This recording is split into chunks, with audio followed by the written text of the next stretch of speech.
further and maybe even drive, because I can't drive right now. So I have two pair of glasses, one for reading, which I'm doing now with ease, and then one for distance, TV and driving and walking, things like that. So that'll be ready in a couple of weeks. I'm sort of excited about that. I want to be able to see. I want to be able to do some things. And that beautiful hot rod out there, I haven't been able to do it yet. So I got to get in it. I'm afraid to drive, for Christ's sake. Yeah, well, and I know that you've been going through a lot here in this process of getting over the accident and getting better and getting well. Have you felt better? Are you making strides? Where are we at right now? Well, the issues that I have, my left leg is still wrapped, still swollen and wrapped as we speak. My eyes I've just explained about. My neck is really bothersome. I don't have any range of motion in my neck. And my PT guy who helped me with my both hips and my knee, my right knee, he's been working on the neck a couple times a week to try to free it up a little bit. I don't know if I have cartilage damage or ligament damage in there or bone damage. I don't know. I mean, the trauma center from Jacksonville sent all the information, so it's just a matter of now I'm going to go see a neurosurgeon who put my spinal cord stimulator in my back, and I'm going to talk to him, I think, on August 7th or something like that. These guys, they're so busy, they don't even see people anymore. They do their surgeries, and they talk on the phone to people. So, yeah, the world is a tough place to live right now. And if you're a doctor, you're probably working 24/7 all over the place. And the retina specialist that I saw yesterday, his offices are in Jacksonville, and he comes down here twice a week, and he's inundated with there's dozens of people waiting to go to see him. So it's tough to try to get healthy again, but I gotta keep going. I gotta keep going. I'm anxious for the glasses to come to me, the new ones, and that I'm a little bit apprehensive. I don't want to put the things on and then they don't work, and then I'll really be depressed. So better things looking forward. We'll see what goes on. I just got to keep plugging away. I got MT and Joe hanging in there with me, so I can't disappoint them or you.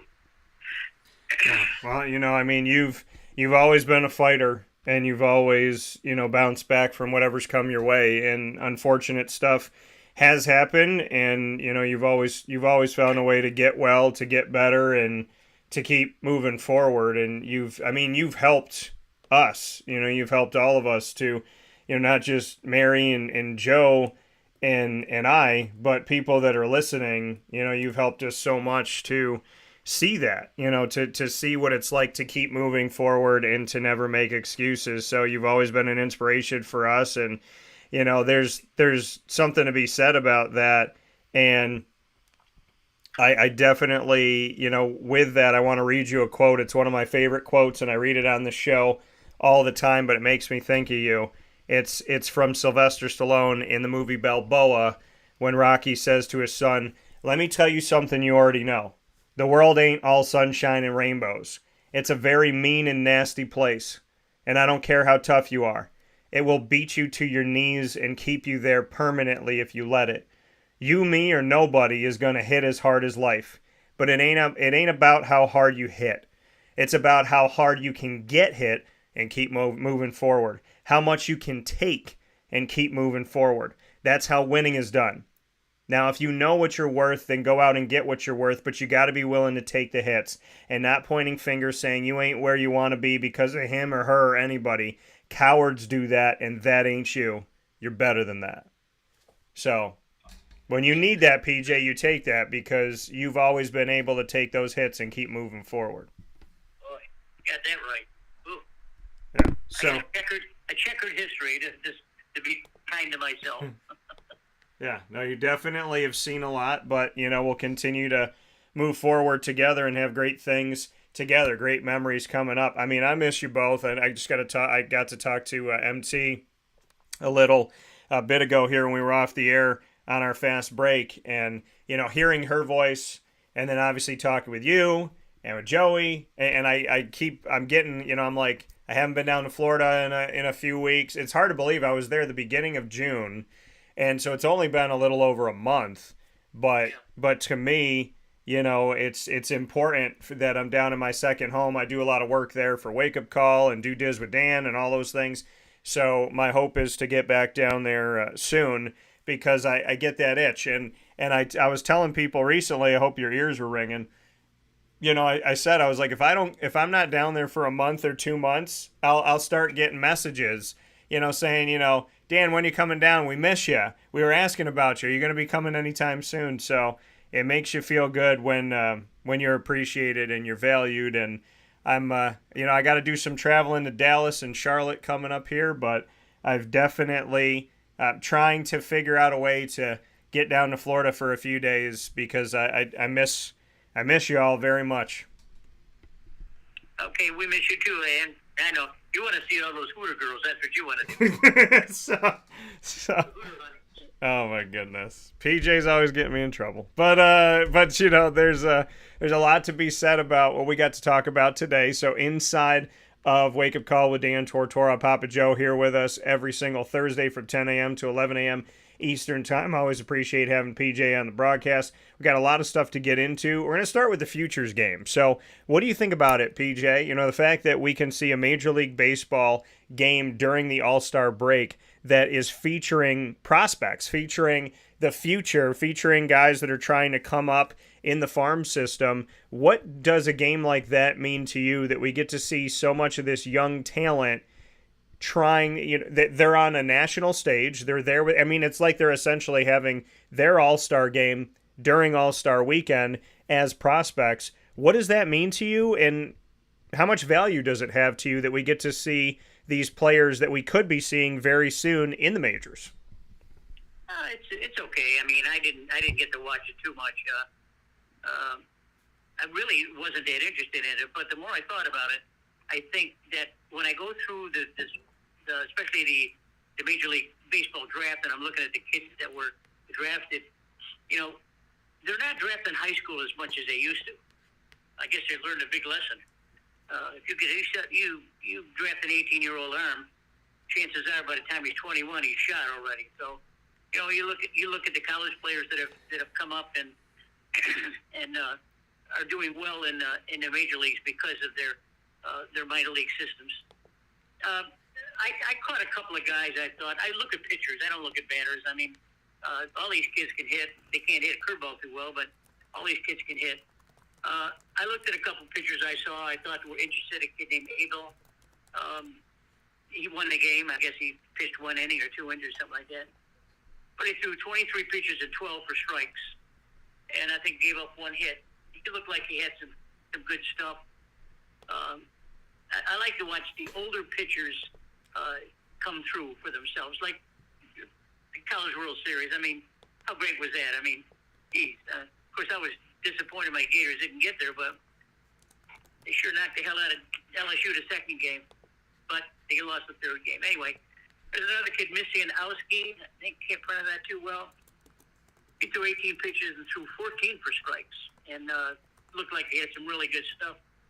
Another kid named Schellenbeck had 13 pitches and 10 for strikes. These kids are going to be nervous, or young men are going to be nervous, and you just got to settle them down. Catcher's got to be really good. Coaches have got to be listening. They can look in a kid's eyes and let them know if they're panicking or not, and a lot of them do, because they're on a stage like this. Yeah. Not only playing live baseball, but just being telecast. So I look for those 3 pitchers to do something in the major leagues or in the minor leagues before they can get to the major leagues. There wasn't a lot of offense in the game. I think one player had 3 RBIs. Normally I just look at pitchers. Yeah, so you had the opportunity to see that, but to go a little bit deeper into the farm system, you and I have discussed it before here with Papa Joe on Wake Up Call with Dan Tortora, where sports meets life. You and I have looked at this, and the farm system for baseball is different, obviously, than football, different than basketball, different than hockey, and so on and so forth. So when you look at the system and how things are, what do you like about the farm system for baseball and the fact that, when you come into the league, you could be the number one pick, you could be the, pick number 200, you could be pick number 50. Doesn't matter where you are, you're going to have to go to the minors and you're going to have to work your way up. What does that system mean to you, and just your thoughts on the farm system in baseball, and what you like about it or what you don't like about it? Well, you heard me complain on telecast before about not taking care of the minor league kids. Yeah. You just can't make a living, even if you're AAA, you make a couple $1,000 a month or $2,500 a month. You can't support a wife or a child if the wife and child are actually with you. I mean, you just can't do that. I mean, it's just not possible. So a lot of times the good players, the really good players, that can't afford it or can't get to the major leagues, they just drop out of the game, and you don't ever see them again or hear from them again. I'd like to see the financial format toughened up a little bit for these guys. Maybe drop a few leagues or so. There shouldn't be anything more than A, B, or 1, 2, and 3. You don't need rookie ball or the other kind of stuff. If you're a rookie, you go to A. That's all. If you go to 3 leagues, A, B, and A, 2A, and 3A, you should be able to make your way to the major leagues, and not throw out your arm or hurt yourself or anything like that. So I would be looking for something like that. They really got to restructure it all. And the baseball teams make so much money with their cable contracts, with their city they're in. They can afford to do a little bit more for these kids. And it's certainly written about over the past. And if you've got a really poor kid that comes from maybe the central part of the country, in farm country, that doesn't have the resources that the people in the cities do, and he maybe went to a junior college for a year, and all of a sudden he gets drafted, and he's got a wife and everything. It's tough. It's very difficult, and not only that, but you got to perform. In order to perform, you got to be able to have some money and be comfortable.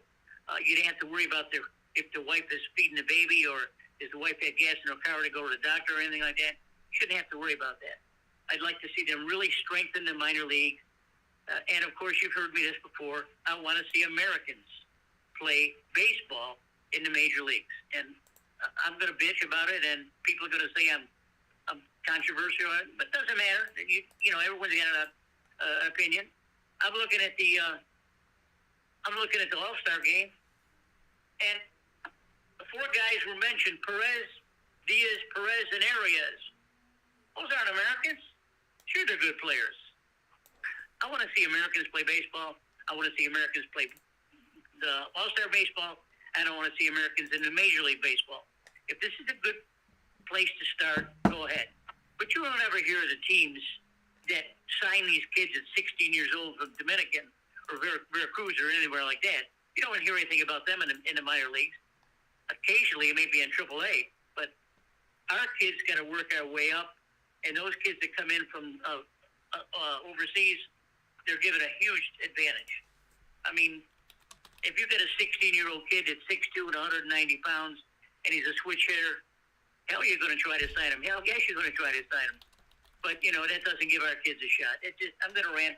I ranted enough about that over the years, and that's enough. I just want to see our kids play baseball.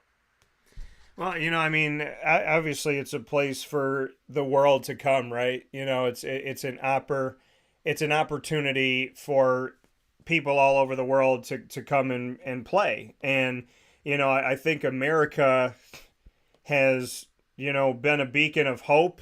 I don't know what the heck America looks like to the world now, because we have a lot of issues and a lot of things that we need to correct, and we've become a country divided in a way that I find completely unrecognizable at times. But I think as an athlete, from my perspective, and I understand, there's so many players in America, but at the same time, getting to play a sport and coming to Major League Baseball, or coming to the NHL, or to the NBA, or to the NFL, or the MLS is even getting bigger and gaining a lot of traction over the years because overseas soccer's been so far in a way ahead of us.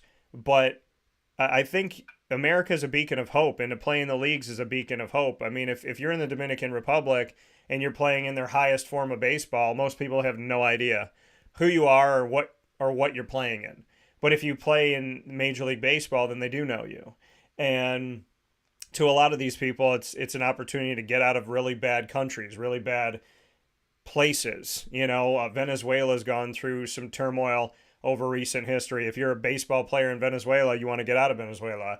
Guatemala, my little brother Miguel's from Guatemala, and when he was there was fighting in the streets, and there was a chance he could have died as a baby. So I understand the desire to play in the majors, and I understand the want to get there. And, we have to look at it. It is the biggest league in the world. And when they win, we call it the World Series, and we really can't call it the World Series if we're only having players from one country play in it. So we need that. We need that. And we need the big poppies and the Shohei Otanis and so on and so forth and the Ichiros to make their way here.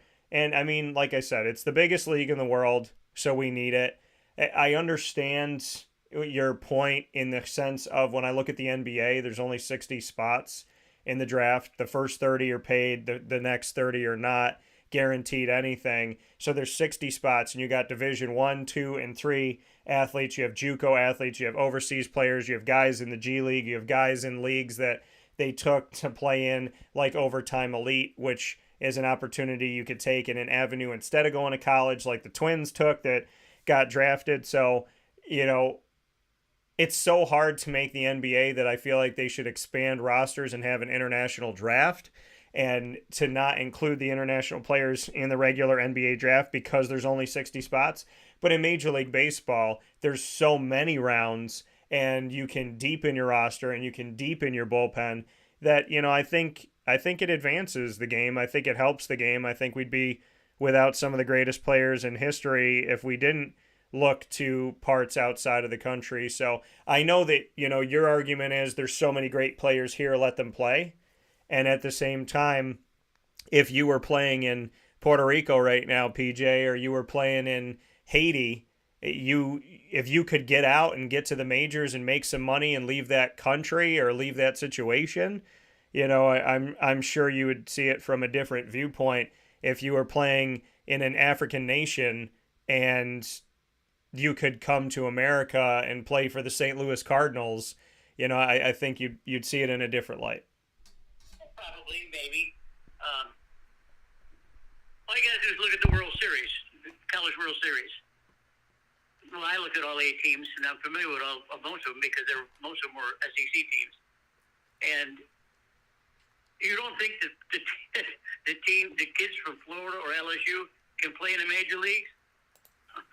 People are wrong there. Oh, they can. Kids flat play baseball. They can. So, there's so much talent. I mean, there's so much talent, but there's an opportunity to see it all. And, I love that there's a mix. And I honestly think there's a spot for everybody. I think in the NBA, more than Major League Baseball, it's so hard when there used to be 1 or 2 international players. Now there's so many international players in the NBA and the rosters are so small that it's so difficult to thread the needle. That's why when Syracuse players leave Syracuse early, Malachi Richardson, Tyler Lydon, Tyler Ennis, Chris McCullough, guys that I really genuinely care about and, I've gotten to know over time, I'm always looking at them like, are you sure you want to leave right now? Because if you're not in the lottery, if you're not one of the top 14 picks in the NBA, we may never see you again.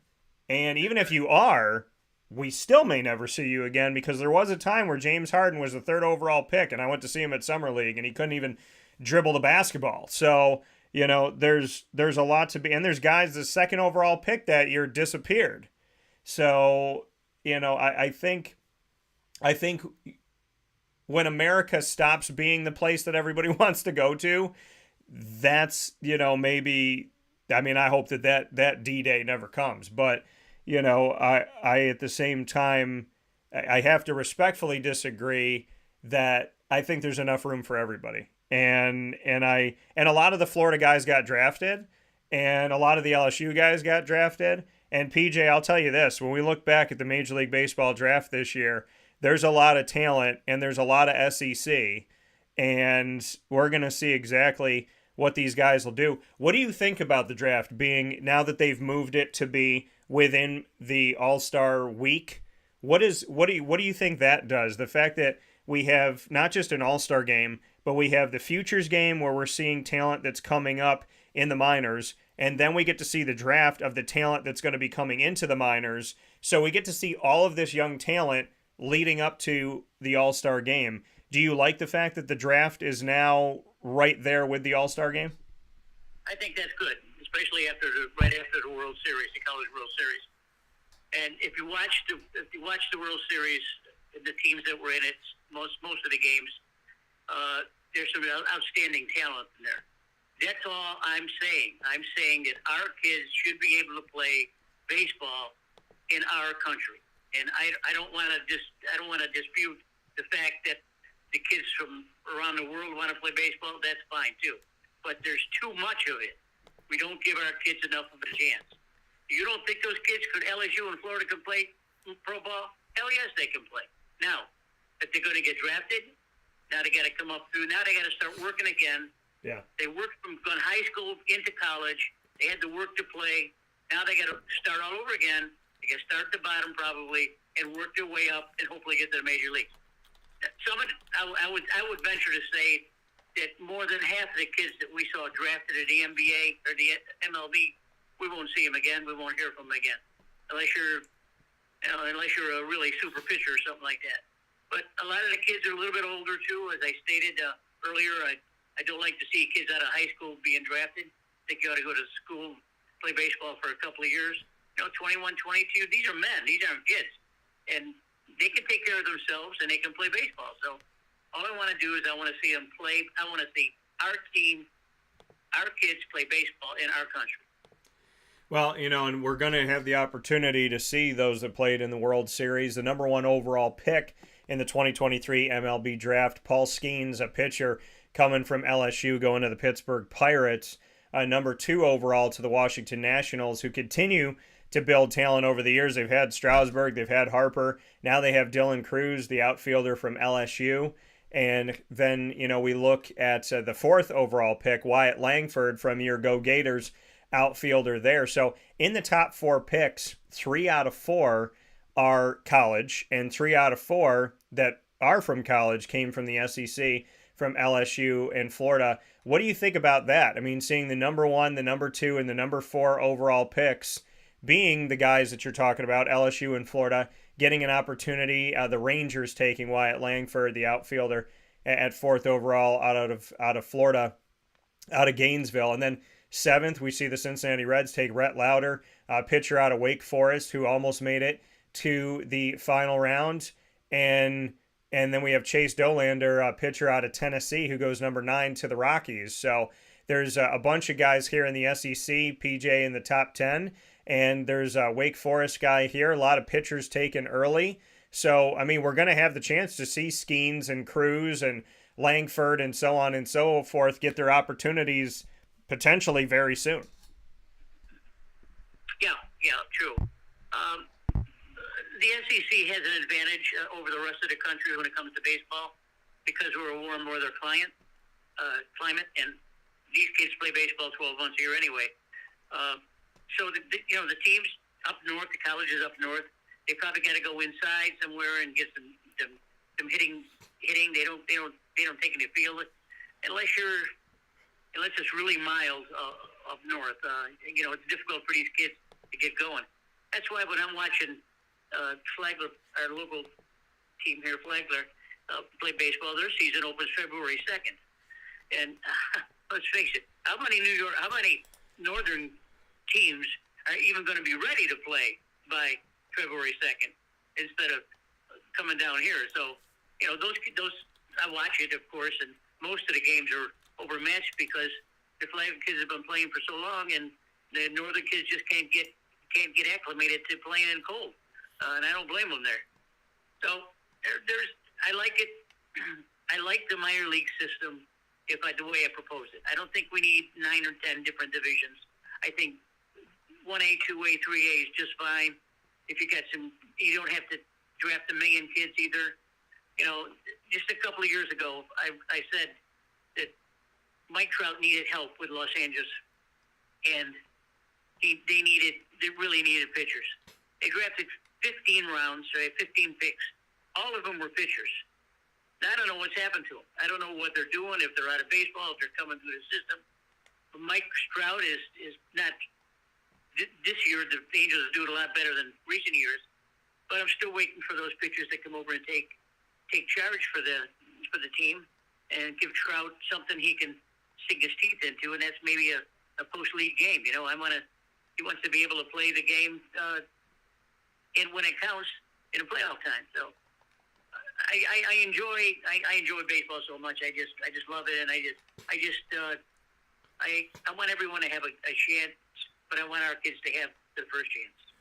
So we look at this at Papa Joe here on Wake Up Call with Dan Tortora, where sports meets that thing called life. PJ with us every Thursday from 10 a.m. to 11 a.m. Eastern Time. We got a note here in the feed about one of the interesting things that happened in the draft, and that is that Florida Gator is going back to, tried to go to the Mets and is now going to the Mets. Brandon Sprout. We look at Brandon Sprout, was drafted in the 3rd round in 2022 by the Mets, but they failed to sign him. So here in 2023, they draft him again as a 2nd-round pick. So give him another opportunity here. Now, Sprout said it's funny how the world works, and he went number 56 overall.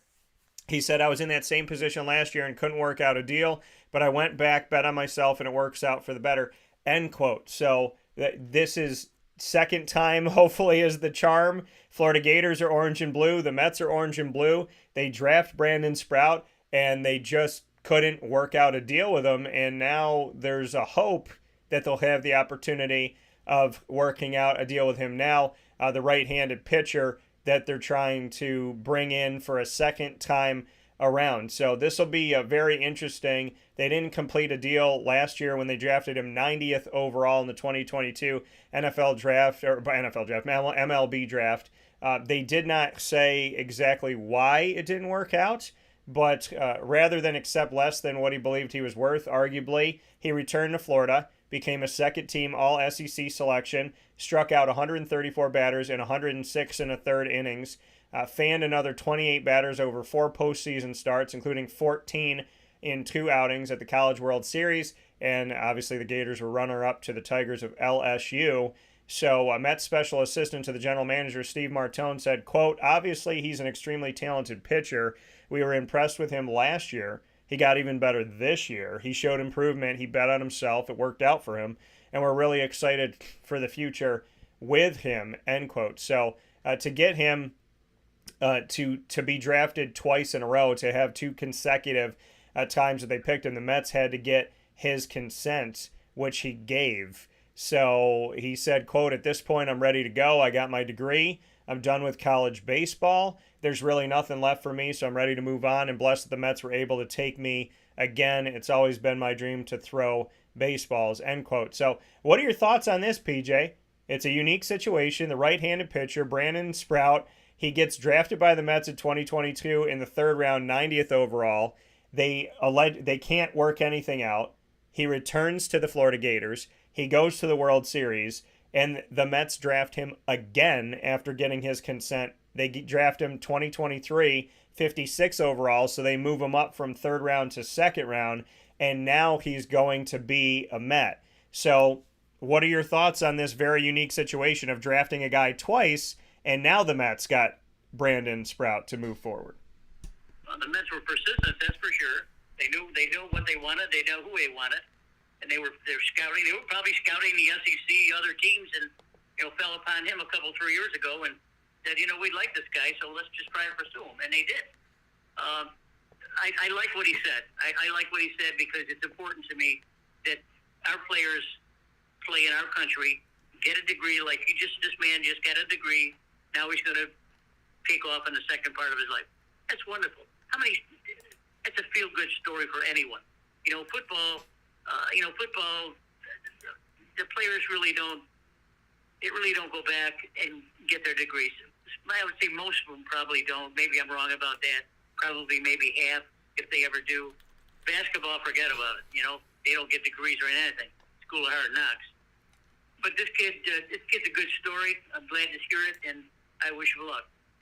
Yeah, excited to see this. PJ and I are going to take a step aside for a fast break. When we come back, we'll discuss the home run derby and how a Tampa Bay Ray made it to the championship. For the first time ever, we had a Tampa Bay Ray in the championship, losing in a very close contest with Vladimir Guerrero, that being Randy Arozarena. So we'll discuss that, as well as the Major League Baseball All-Star Game, and a point that was brought up yesterday from Dukes Knutson in our Blessings in Baseball bi-monthly segment, Wednesdays from 10 a.m. to 11 a.m. Eastern Time, every other Wednesday.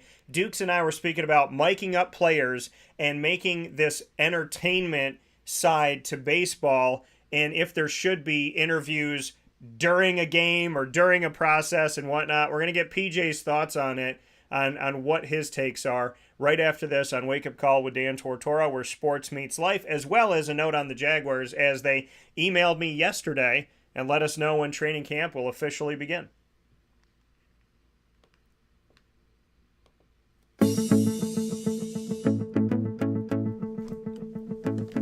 Avicoli's, located on the corner of Route 57 and Wetzel Road in Liverpool, New York, has been your trusted neighbor for decades. Located just steps from Liverpool High School, we're happy to have the Liverpool Warriors on-site, on-location broadcast at Avicoli's through Wake Up Call with Dan Tortora every single month, featuring student athletes, coaches, and administration throughout the year from Liverpool High School. Head out to Avicoli's today on the corner of Route 57 and Wetzel Road in Liverpool, New York, open Tuesday through Sunday for lunch, dinner, and drinks. We'd love to see you out there. And of course, you can call them at 315-622-5100 for takeout, delivery, and catering. That's 315-622-5100. And also find them on myavicolis.com. That's myavicollis.com.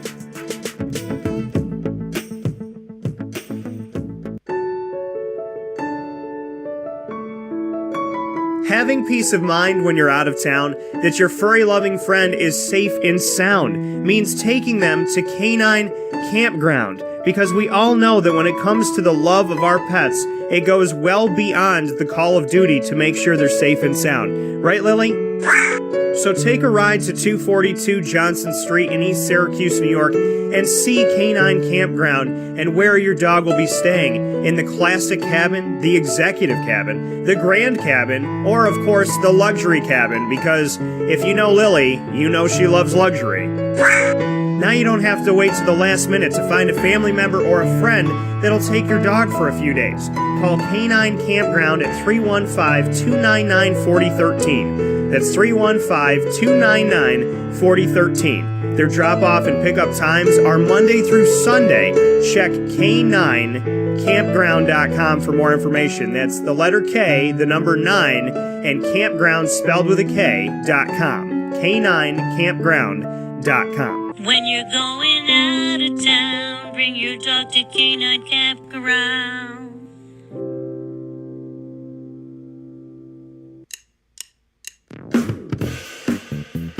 PB&J's Lunchbox, the food truck that you love finding all throughout Central and Upstate New York, now has a street-side cafe. So when you're craving their traditional favorites as well as their out-of-box amazing menu items, you can now head to 663 Old Liverpool Road in Liverpool, New York. Located just minutes from the highway, the Thruway, Destiny USA, and Onondaga Lake Parkway, PB&J's Lunchbox Street-Side Cafe is there for you Monday through Saturday from 9 a.m. to 7 p.m., serving breakfast, lunch, and dinner all throughout the day. Get breakfast for dinner, dinner for lunch, whatever you fancy, including their award-winning grilled peanut butter and jelly sandwich. Find them at 663 Old Liverpool Road in Liverpool, New York. PB&J's Lunchbox, where we love to know what's in your lunchbox.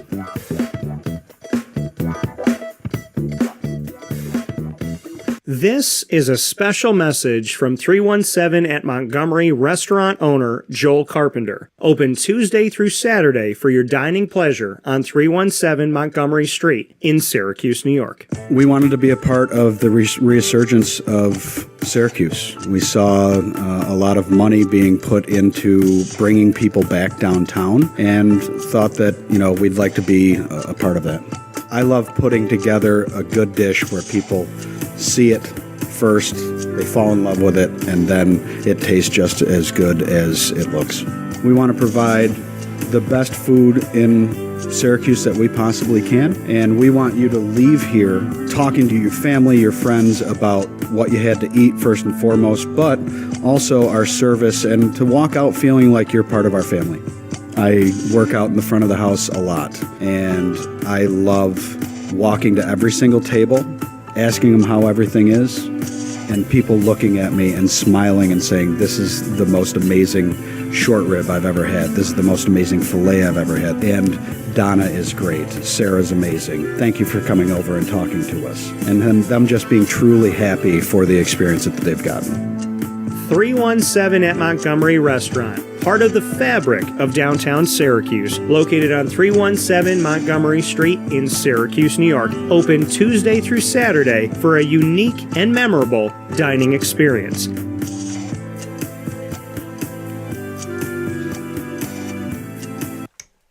Welcome back here to Wake Up Call with Dan Tortora, inside of where sports truly meets that thing called life. We appreciate you being here, hanging out with us every Monday through Friday from 9 a.m. to 11 a.m. Eastern Time. I hope you're having a wonderful morning this morning and making the most of it. We appreciate you being here with Papa Joe and myself here on Thursdays as PJ joins us in our Thursday broadcast that we get to do together every Thursday from 10 a.m. to 11 a.m. Eastern Time. A lot of great stuff to talk about and continue the conversation with inside of MonPazPopcorn.com's What's Poppin'. So wherever you are, we appreciate you tuning in on YouTube.com/WakeUpCallDT, Facebook.com/WakeUpCallDT, and on WakeUpCallDT.podbean.com. So PJ, the Home Run Derby, we take a look at this right now, and we got a lot of very talented people that were in this Home Run Derby. I definitely enjoyed it. Round number one, Randy Arozarena was able to get a victory here over Garcia, 24-17 home run wise. And then Luis Roberts Jr. hit 28, and he took down Adley Rushman, and his father got to pitch to him, speaking of Adley. Then Vlad had 26 to take down Mookie Betts, who had 11. And then Julio Rodriguez with 41 in the first round, but burned out. Pete Alonso with 21. And then we saw in the semis, Arozarena defeated Roberts 35-22. And Vlad defeated Julio by 21-20, before Vlad and Randy went into the finale in Seattle, Washington. And Vladimir Guerrero Jr. of the Blue Jays had 25 homers to Randy Arozarena's 23 for the Tampa Bay Rays. What were your thoughts on the Home Run Derby? Do you like the Home Run Derby? Do you enjoy watching it? It started back in my birth year of 1985. I wasn't alive for the first one because it was in the summer and I was born in the fall. But since 1985, we've seen the Home Run Derby played through since then, except for opportunities where it was, there was obviously different things that happened, like a rain out a few years after it started. But since 1985, for the most part, this has been a yearly thing in Major League Baseball. Did you like this year's? Do you like the Home Run Derby? Do you watch the Home Run Derby? What are your thoughts? No. Okay. I tune in. I don't stay for the whole thing. I just happen to be from the school that I don't think that it enhances your baseball swing at all. I think the guys like to do it. Maybe they have an incentive in their contract or something like that. But I don't see it helping you at all. But look at the game and all this hoopla is for the fans. It's not for the players. Players don't care. They don't want to go to the All-Star game to play an inning or pitch an inning. But if you're hopped up and you want to hit the ball hard, then you go into the Home Run Derby. I watched it last year because Ohtani put on a hell of a show. And he was hitting some 500-yard jobs, 500-foot jobs. This year was different. Guerrero is an extremely talented person. I remember his father very well playing, and Bichette, the kid that, and Biggio, those three guys that are playing for Seattle, all of their fathers, played for Houston. So, in saying that, at least Guerrero speaks English. I'm happy for that. It was fun to watch for a while, and then I felt bad for Rodriguez hitting 41 dingers. He probably swung the bat 50 times, but that's an awful lot of repetitions for a slightly built man that's got really good power to exhibit. That's a lot of swings. He'd rather hit 5 home runs in a game instead of doing this, but it was lively, it was entertaining, and I guess that's what the fans wanted to see. So who am I to say anything different? Yeah, and I mean, obviously I enjoyed it, and I had a good time with it. I love watching the home run derby as a kid. I get on my PC and play, turn on whatever baseball game that I had, and I would go into that I would go into the home run derby, and I just try to bang as many home runs as I can. So, I look forward to, seeing it every year. I look forward to playing it, and it's been fun. Greg said saying it hurts your swing is absolutely false. Now, there are some guys that say that they talk about the altering of the swing. And so there are some guys will discuss that. I've never said that it's going to hurt their swing, but it's been an argument that's been brought up that playing in the home run derby, some of these guys, it will alter their swing, so then they have to get back into a rhythm when they play games a few days later because it's a different rhythm that they have to be in. Now, as far as miking up the players, I don't have a problem with players getting mic'd up, and I was just putting this in the feed. I don't care about players getting mic'd up. What I care about is when a player's getting mic'd up, because you're in the run of play.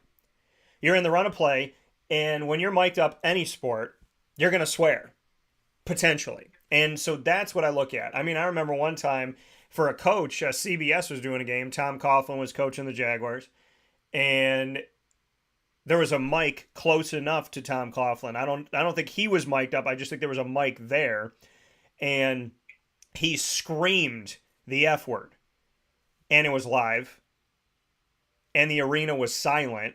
The stadium was silent, and the broadcasters didn't say anything. They just let it sit. See, I would have said something. I would have made a joke, or I would have just you can't just let it be dead air, because then it just rang, it just echoed longer. But, I think when you're miking up players, there's a chance, always a chance, in any language, that they're going to swear, that they're going to say something derogatory or negative. They're going to go, oh, SHI, you know what, as they're running. So, I don't think that there's anything good about miking up a player in a game. And I wouldn't want to be mic'd up in a game, because anything on my body, now you might say it's not a big deal, Dan, it's just a little mic clip here and this. No, because if I'm clipped and I have a wire and I got to put that on my back, that's weight on my back.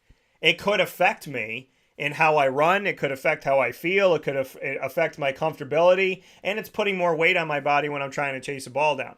So I don't think players should be mic'd up. If you're doing it in the All-Star game, whatever, that's fine, because it's an All-Star game and they're having fun and they're relaxed and they're having a good time. But if it's a regular game, then no. My real issue is I don't like the in-game interviews in general, not speaking on the All-Star game. The All-Star game is obviously different, but it's still a game. I will say this, if I was a pitcher and it was a postseason game, a regular season game, the All-Star game, if I'm a pitcher and you want to talk to me in the middle of the game, the look that I give you should keep you off the mound, because I don't want to talk to anybody. I'm locked in. Now, I'm a nice person, and I will talk to anyone. But if I'm in a game and I'm playing the game, no. And the whole home run derby, let's interview the guys during the home run. No, I understand. But I got to be locked in. See, what people don't seem to understand is these are human beings. Okay, they're human beings and they're focusing. No, this is not a game that counts, right? But they're still locked in. They're still focused. They're still paying attention to things. And I think that it's very important to understand that, yes, these are people and you want them to entertain you, but they're also there to do a job. And if I was in the home run derby, I would not want to do interviews during me being in it.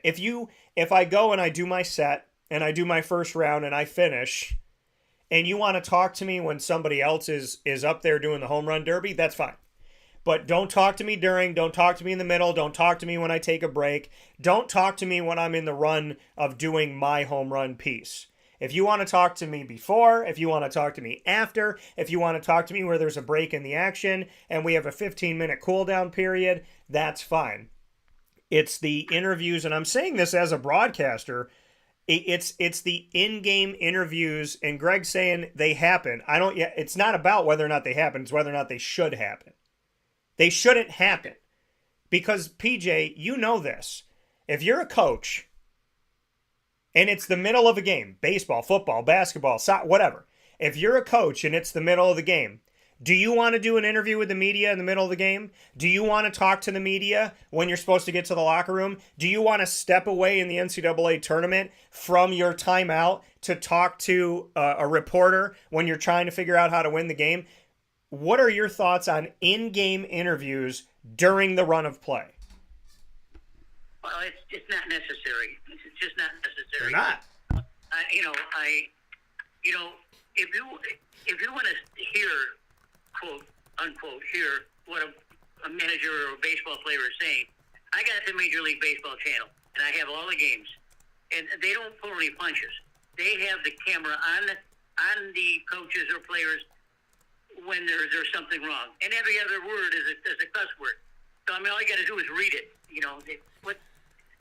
It's just, that's the way it is. Don't much care for that, Daniel. I know. Again, it's for the fans. The fans like that kind of stuff.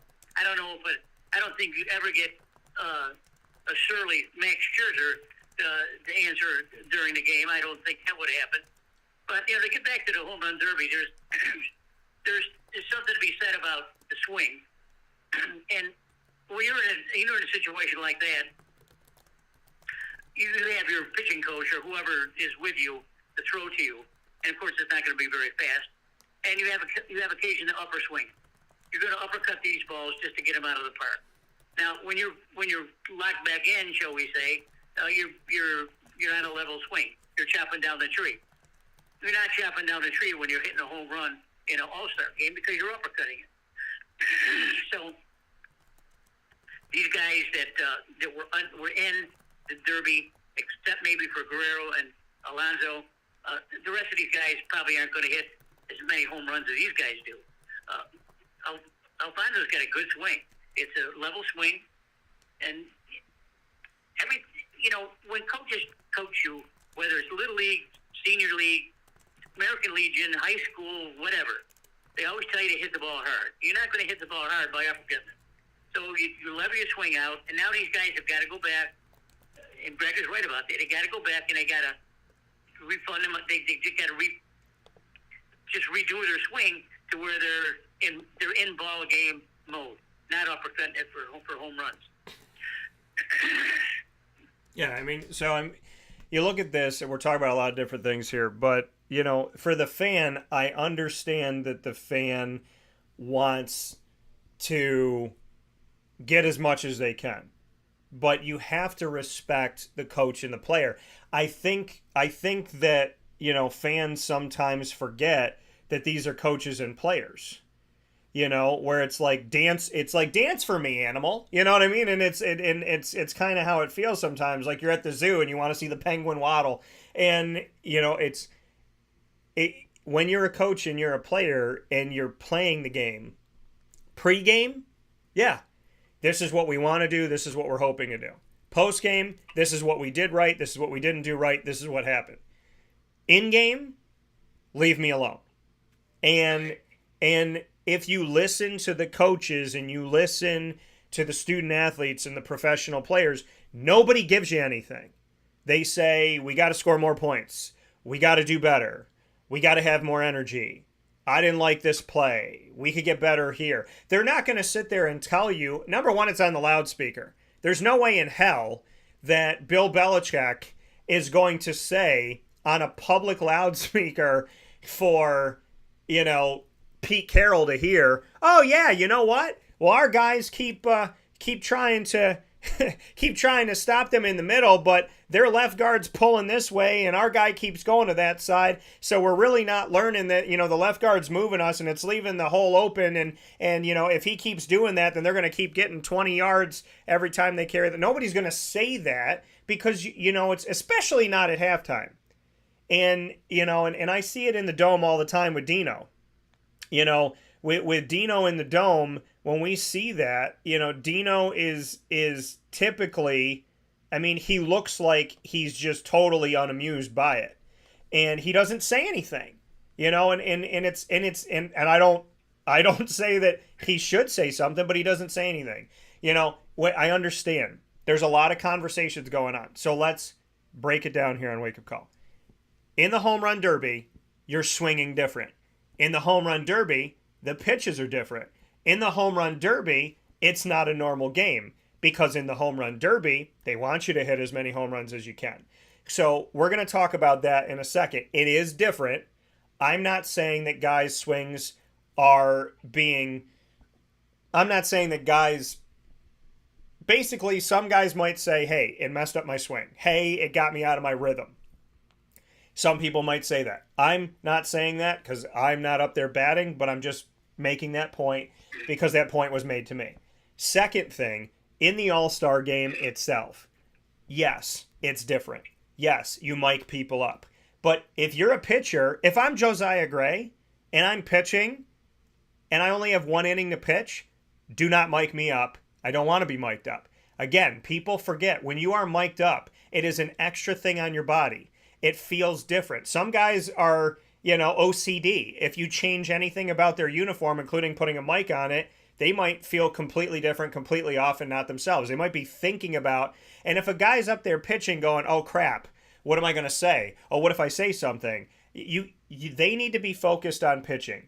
This is entertainment. Sports is entertainment. But this is not a reality show. This is not the Kardashians. So they're not there for that. Yes, the All-Star game is different, but in regular season and postseason games, there's no need for in-game interviews and there's no need for micing anybody up. It's just a way for them to try and make more money and do more things, but it's an inconvenience. Just like Hard Knocks is an inconvenience. Teams don't want to do Hard Knocks, so HBO chooses because HBO apparently went to the Jets and now they've chosen the Jets. So now the Jets have no choice. And I'm guaranteeing you right now, there's never been a team in the NFL that's won a Super Bowl the year that they've been on HBO's Hard Knocks because it is a nuisance to have the cameras there because they're trying to tell a story and they're looking for an edge and they're looking for entertainment value and they're making it a reality show. If the Jaguars were picked for Hard Knocks, I'd be pissed because, and it's no offense to HBO, it's just reality of the game. If the Jaguars were picked to be on a TV show, there's no way in hell they're winning a championship.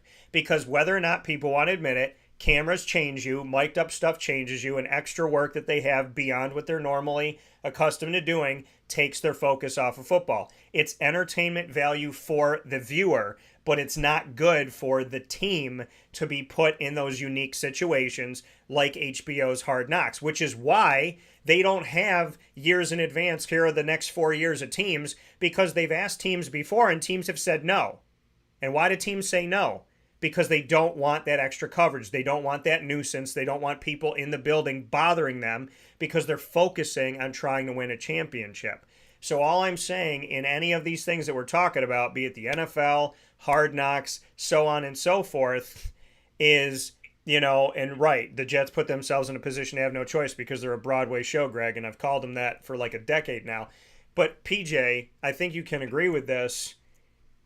What I'm truly saying is a blanket statement is teams need to focus on winning championships and being mic'd up and in-game interviews and having to stop before they go into a break and having to stop before they walk into the bullpen and having to stop before they go into the locker room and having to have extra cameras and HBO seeing two players that don't agree with each other and trying to get them to fight more with each other because it's good television. All of that stuff blocks you from doing what you're supposed to do, which is win the game. True. I agree everything you said. Except watch Major League Baseball channel, and you'll get all the cussing you want. There won't be any. There's no words that they don't say in the club in the dugout, especially if a manager is pissed with a umpire. Even the umpire gets a little carried away. So Yeah. it is what it is. You know, I mean, it is. We agree. It's for the fans. The fans want to see something. It sort of reminds me of the Romans and the Christians. When I went to see the Colosseum in Rome, I could just visualize all those people up in the stands, and there's a man and a beast down there trying to kill each other. Yeah. And someone dies, all the people start yelling, yay, yay, yay, yay. And all it is. It's sensationalism. I don't think there's any room for it. But then I'm an old fuddy-duddy. I just sometimes my old ways catch up to me. But I do believe in that. Yeah, I mean, I think it's wrong. And if I was, again, I'm an open book, but if I was the head coach of the Jaguars and HBO tried to come in there and make a reality show, I would make security keep them out of practice. And it's no offense to HBO, and I'm not trying to knock HBO or any future work with HBO. I'm not saying HBO has a bad product. I'm saying that from the team perspective, it is invasive, and that's not healthy. Now, I do want to speaking of not healthy, I want to take a look at Mike Trout. Here we are again, PJ. Here's Mike Trout again. Before we went into the All-Star weekend, here's Mike Trout injured. When we look at Mike Trout's injuries here, and we go through history, I'm going to bring you through Mike Trout's injuries. On May 29th, 2019, he had a foot injury. On July 14th, 2019, he had a calf injury. On September 6th, 2019, he had a toe injury. On September 9th, 2019, he had a foot injury. On September 13th, 2019, he had a foot injury. On April 22nd, 2021, he had an elbow injury. On May 17th, 2021, he had a calf injury. On April 17th, 2022, he had a hand injury. On June 7th of 2022, he had a left groin tightness. On July 12th, 2022, he had a back injury. On July 16th of that same year, back injury was brought up again. On October 1st of last year, a foot injury. And now on July 3rd of 2023, a hand injury. That's a lot of injuries to this man, to his back, to his foot, to his hand, to his calf, to his groin, to his toe, to his elbow. What are your thoughts on Mike Trout as we're now looking at him missing 4 to 8 weeks? Well, he's my favorite player, obviously, and you heard me talk about him. I can't answer the questions that you have. I mean, I guess he's injury prone. I watched the game, this last one. I was watching the game when he was up to bat, and he took a swing, and I think he fouled the ball off. I don't know. It didn't look like it was just a regular Mike Trout swing. I mean, he got a nice swing. Yeah. And all of a sudden, he steps out of the box. He tries to get back in the box. Steps out of the box again. The trainer's got to come out. But what the guy did, I don't know how he did this, but somehow he broke a bone on the back of his hand when he was swinging a bat. I don't know how you do that, but it happened to him. So I don't know what to. I don't know. I guess he's just going to be in a cast for a while, and he'll be back ready. But sometimes the big muscle-bound guys get hurt so easy. I look at Stanton and Judge for the Yankees. They're pitiful. They're huge men. They should be offensive linemen, for Christ's sake. They just can't stay healthy. And Trout he's 6'2", 6'3", 235. I mean, he's a middle linebacker. So it's depressing. Now, I was really depressed when I saw that because I knew that when they took him out of the game, it was going to be serious. Because he's not going to come out of a game unless it's serious. So then they're in. The next day, we found out what happened. So he's on the RI. And here we are. We're talking about Ohtani now, hitting his homers and pitching like great. And I don't get to watch Mike Trout. So I'm a little bummed about that. But everything that you listed is correct. And it's unfortunate that a man of his talent is put up with this. He looks like he's in great shape. He takes care of himself, doesn't drink, he doesn't smoke. I mean, he didn't have a glass of wine, for crying out loud. He works out all year long in his New Jersey home, and he gets hurt. I don't get it, but I wish him well. I hope I get to see him soon. Yeah, I hope so too. And Alex Rodriguez, he's come out and stated that he believes that the Los Angeles Angels should trade Shohei Ohtani before he becomes a free agent at the end of the year, and should also look to trade Mike Trout, who's under contract. So this is what A-Rod said, quote, "I think this needs a serious situation and a bold move.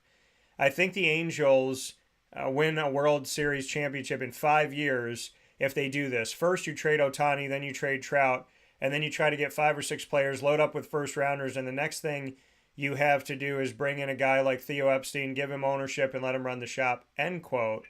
Now, your thoughts on this, PJ? Alex Rodriguez saying, let's trade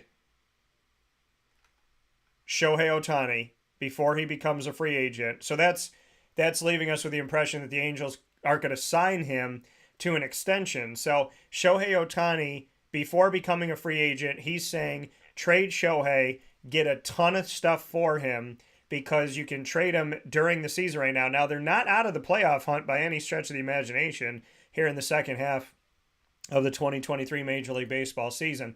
But Alex Rodriguez is saying, let's trade, and I bring it up, I mean, he said it, but I bring it up as an overall argument here. Let's trade Shohei Ohtani before he becomes a free agent, get a ton of stuff for him, and try to see if we can trade Mike Trout, which I think is going to be hard to do because as good of a player as he is, as we talked about, he's injury prone, unfortunately.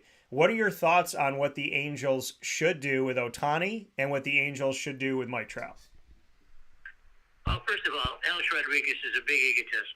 He just likes to hear himself talk. He doesn't have a clue. For a guy who's supposed to be in the Hall of Fame, I don't know if he's going to get there or not because of his problems. But I think that when the Angels signed Trout and they signed Anthony Rendon and they got Ohtani into the mold, I think that was a nucleus that they wanted to go forward with. And I don't think that that's changed at all. What's going to change is that LA is going to have to pay Ohtani serious money. I mean, Trout's $500 million contract is going to be out the window by the time this kid comes to sign. Now, you've also heard me say that the big cities have a good cable contract and they make a lot of money from it.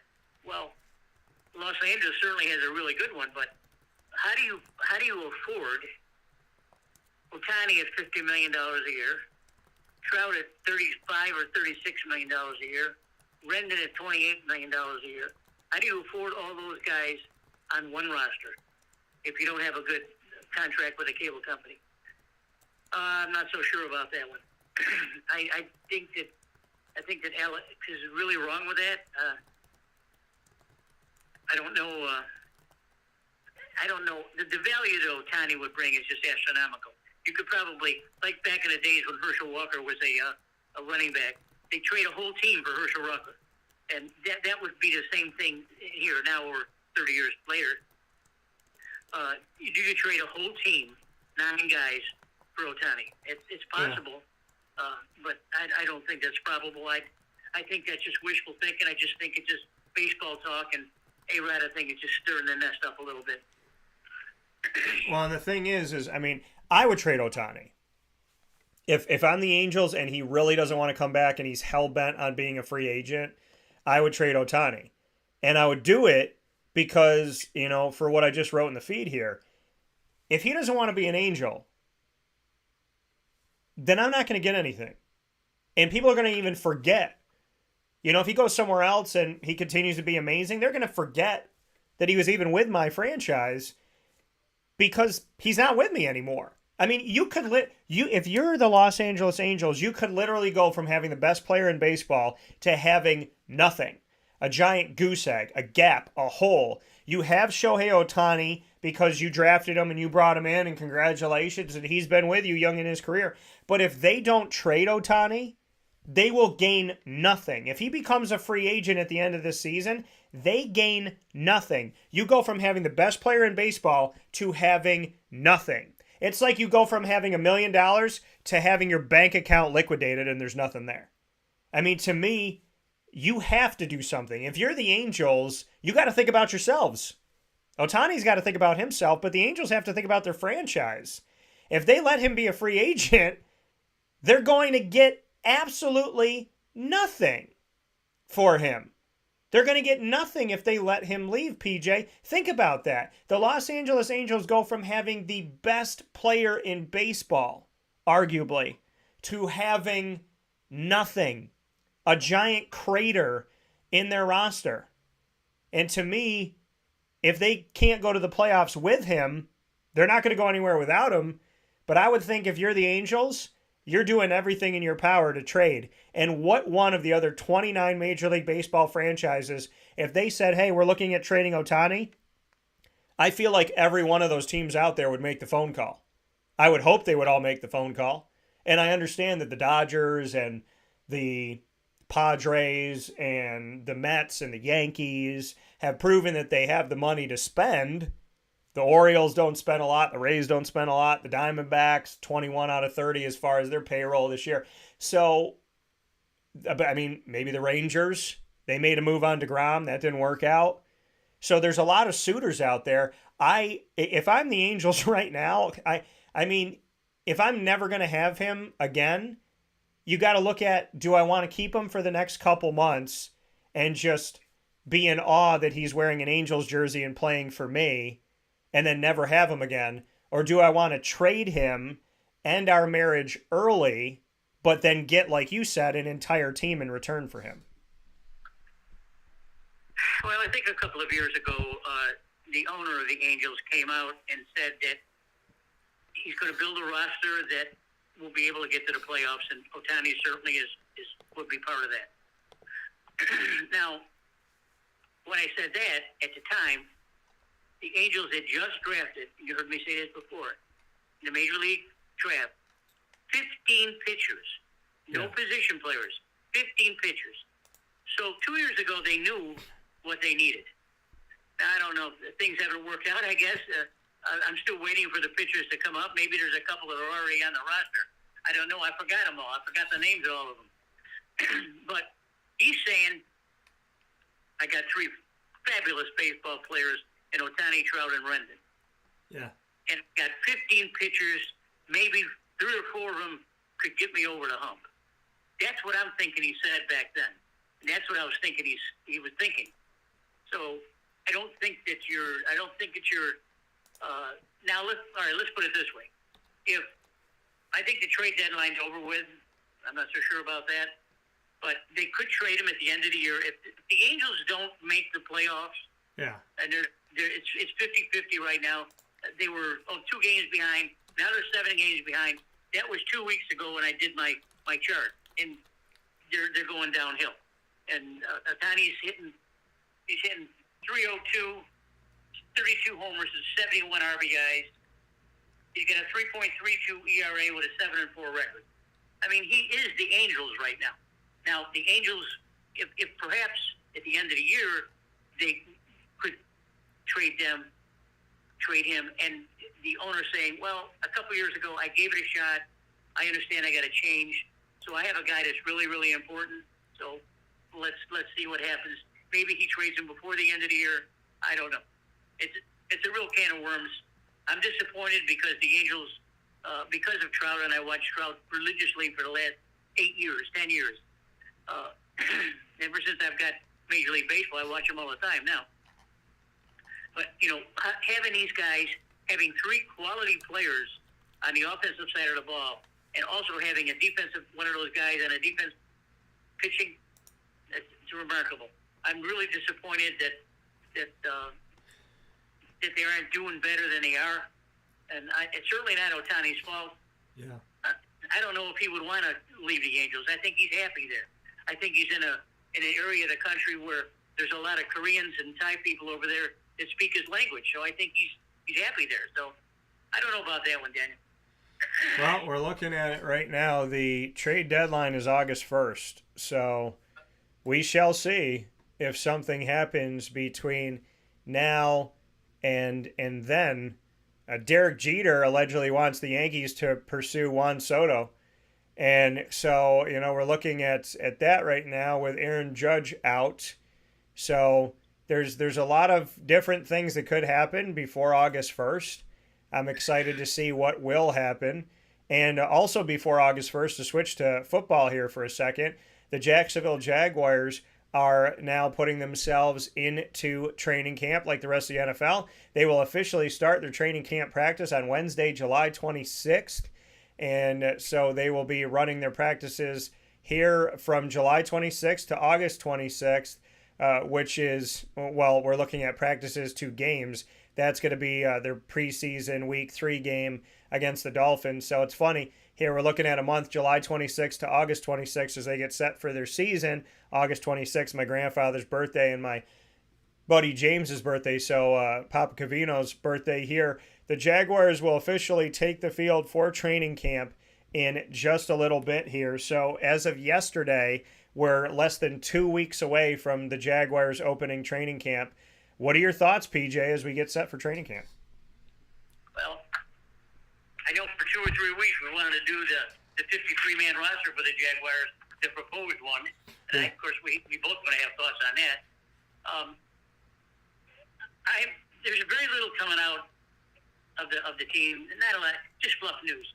But there was a signing.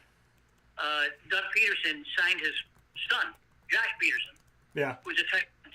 So, I think that's kind of neat. I mean, obviously this kid's a player.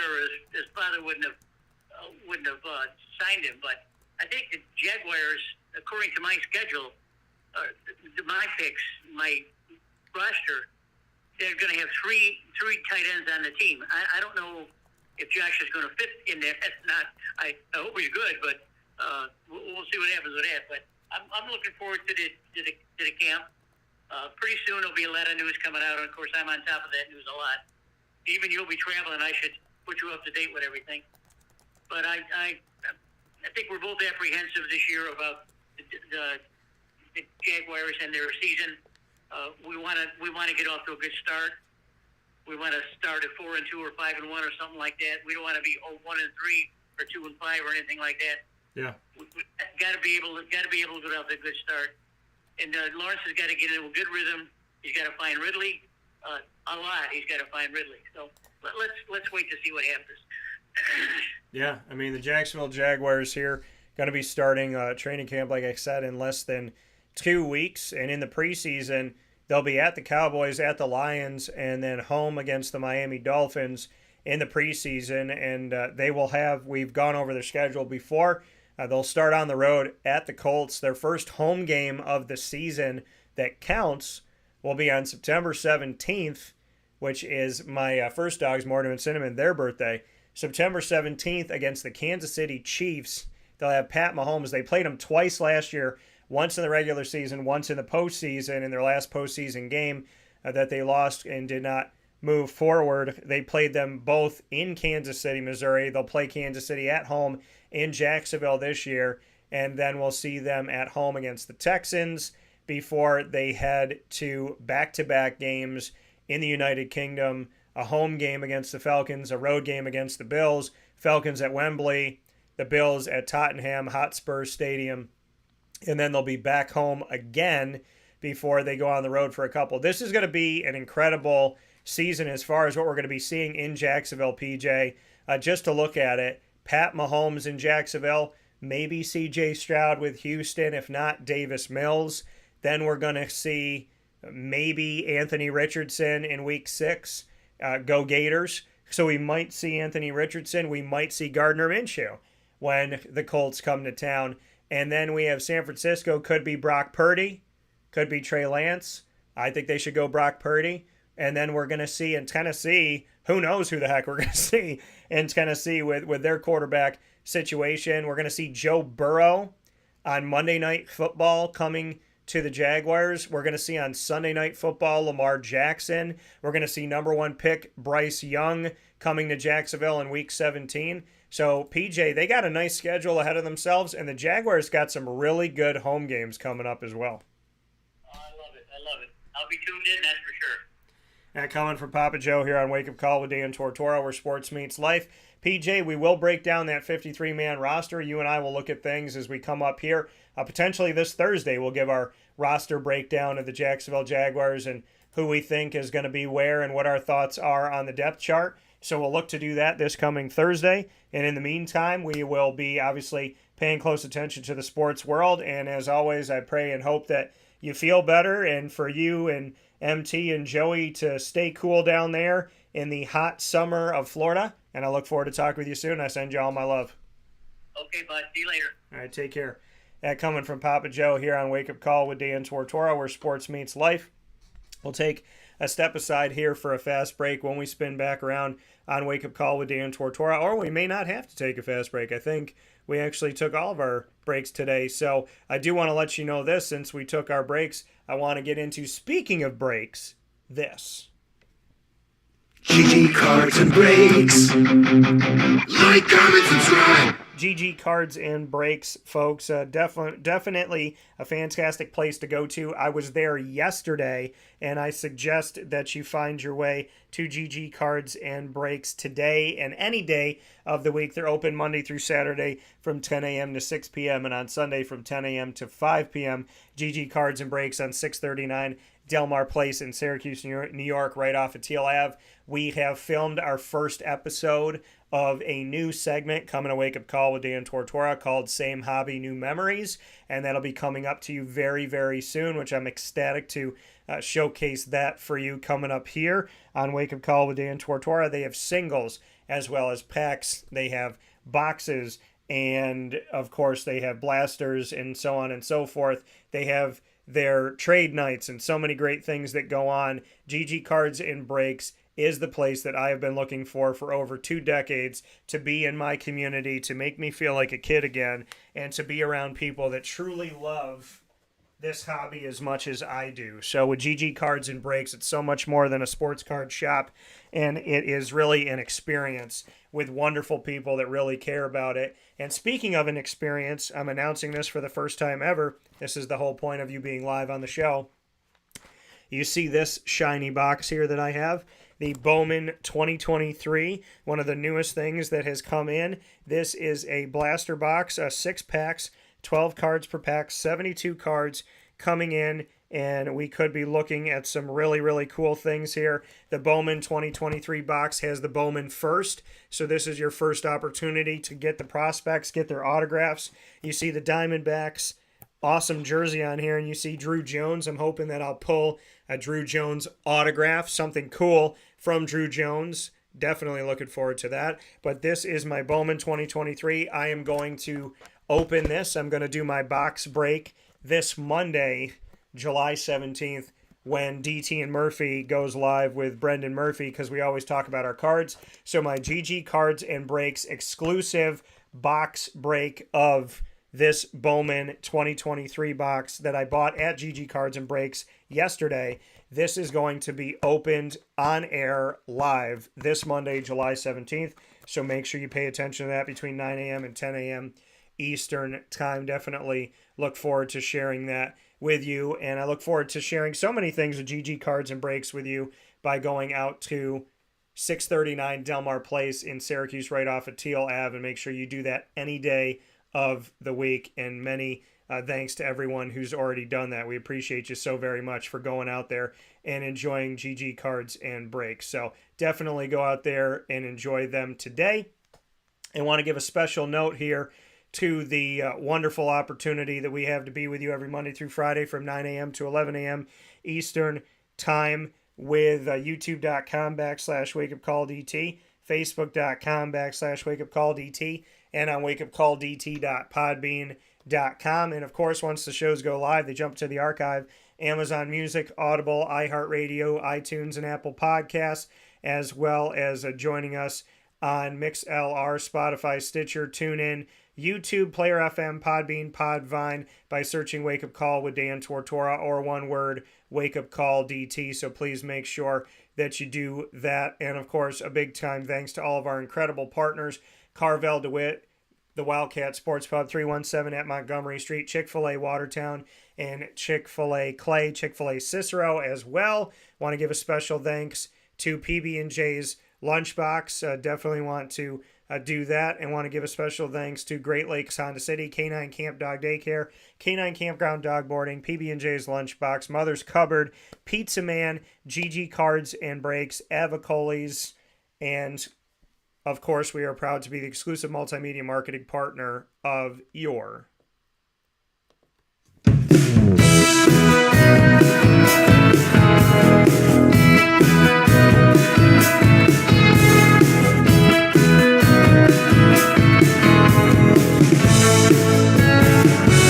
Lemoyne College Dolphins. It is Fins Up every single month on Wake Up Call with Dan Tortora, where sports truly meets that thing called life. Catch your Dolphins during Dolphin Time Wednesdays at 9 a.m. Eastern Time. You can check out the Dolphins on AD and DT with Athletics Director Bob Beretta and myself, Dan Tortora, every first and third Wednesday of each month. Every second and fourth Wednesday, the Dolphin Dive, diving into the stories of student athletes, coaches, administration, future Dolphins, and alumni. All of our content on the Lemoyne tab on wakeupcalldt.com, and subscribe to youtube.com/wakeupcalldt. For more information on your Dolphins, go to LeMoyneDolphins.com, and as always, Fins Up.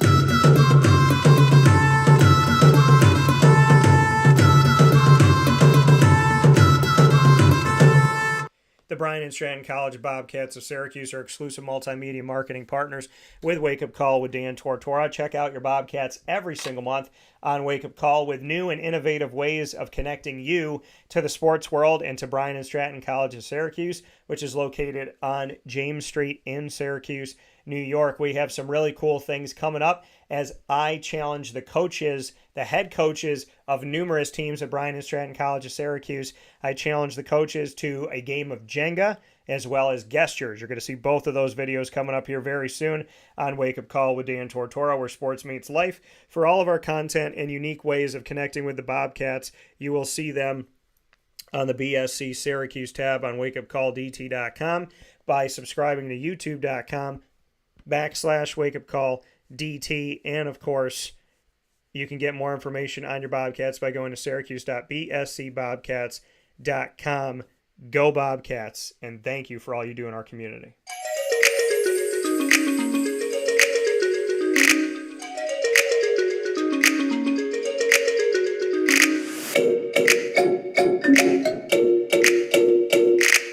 The Alfred University Saxons are proud exclusive multimedia marketing partners with Wake Up Call with Dan Tortora, where sports truly meets that thing called life. You can check out the Saxons every single month on Wake Up Call by heading right to our Monday shows, where we broadcast the Saxons Mondays at 10:30 a.m. Eastern Time.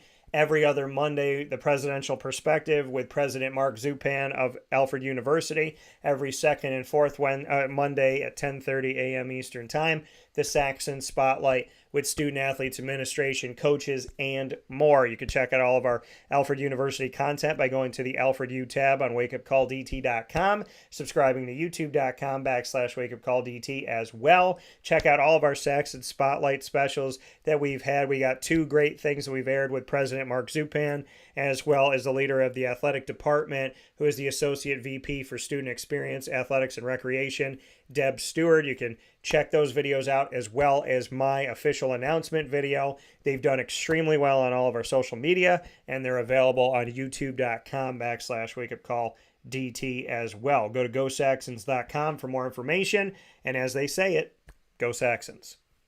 With that being said, I want to thank Jason Savacool for being a part of the show today and congratulate him from going from Baldwinsville to Maryland, playing for Team USA, and now being a St. Louis Cardinal. He's heading out today, so I pray for him safe travels and a God bless on his upcoming next chapter. Big thanks to Papa Joe for being a part of the show to talk all things baseball, as well as the Jacksonville Jaguars. And you can find us on social media 24/7 by going to Facebook at Wake Up Call DT, Twitter at Call DT, and Instagram at Wake Up Call _DT. Make sure you go there, because today at 6 p.m. we're going to be going live from the Wildcat.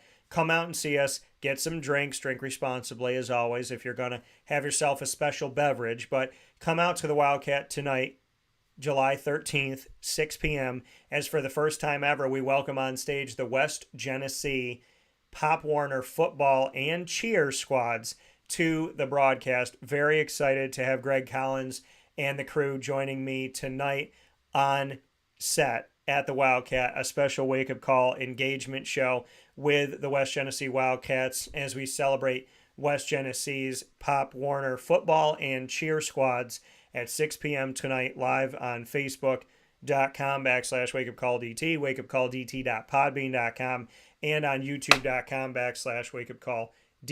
Thanks to Jason, thanks to PJ, thank you to you, and as always, God bless